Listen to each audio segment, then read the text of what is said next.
Pour pousser les consommateurs à acheter leurs produits, les industriels utilisent depuis longtemps le marketing et la publicité. Mais aujourd'hui, certaines sociétés vont plus loin et font appel à une nouvelle science, le neuromarketing, une technique qui s'inspire des dernières découvertes scientifiques. Le principe, c'est d'utiliser de l'imagerie médicale pour observer le cerveau de consommateurs et mieux comprendre ce qui motive leur choix. Avec une idée en tête, créer de nouvelles campagnes de pub plus ciblées et qui donnent une folle envie d'acheter. Les explications, Rudy Brancart et Mathieu Despion. Pour obtenir un soulagement rapide et durable, massez-vous en faisant pénétrer la crème Adremad selon les indications de la notice. Ne négligez pas les douleurs, même si elles vous paraissent bénignes. Dans les années 50, le marketing est encore assez balbutiement.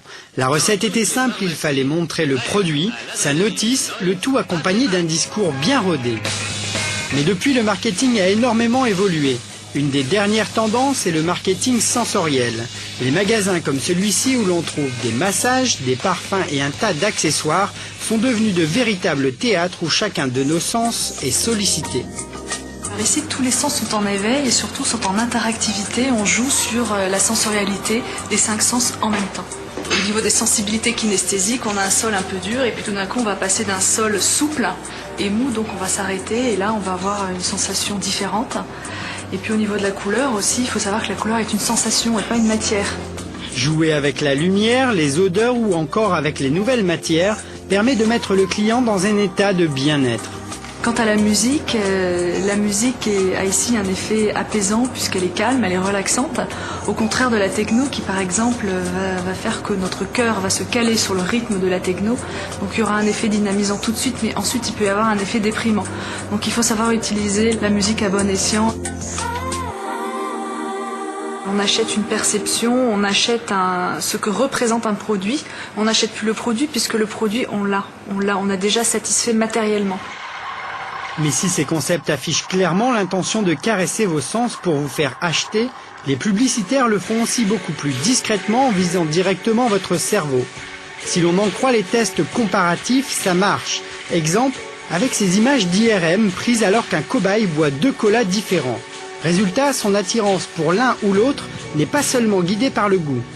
Lorsqu'on est en train de boire le soda que l'on préfère, c'est cette partie du cerveau qui se trouve à l'avant du cerveau qui est plus activée que les autres. Si, avant de boire le soda, chacune des deux marques, vous présentez le logo, pour la marque la moins connue, cela n'affecte en rien le fonctionnement du cerveau, alors que pour la marque la plus connue, on trouve une activation dans une partie du cerveau qui s'appelle l'hippocampe, qui est liée à nos processus de mémoire et qui est connue pour pouvoir intervenir dans le changement du comportement ou du choix par rapport à des informations sociales.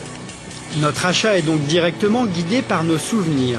Mais les chercheurs ont identifié d'autres zones qui participent aussi à notre décision, comme la préférence, la récompense ou la perte.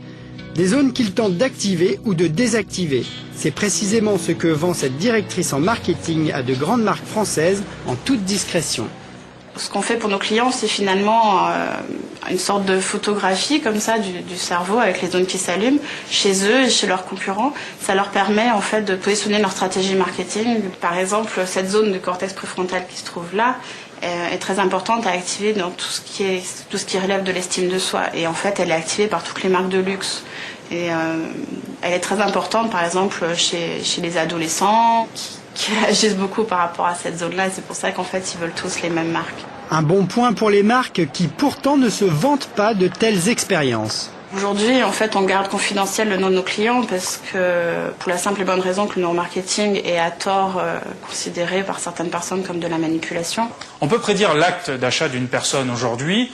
C'est le métier de certains marketeurs, des spécialistes en communication. Toutefois, ce qui est très important dans nos décisions d'achat, c'est à la fois ce qui va se passer dans notre cerveau, mais aussi la façon dont nous allons interagir avec l'environnement qui va avoir un rôle primordial dans nos décisions d'achat, de la même manière que notre histoire, notre expérience personnelle va elle aussi jouer un rôle prépondérant. Le bouton qui déclenche l'acte d'achat n'a pas encore été découvert.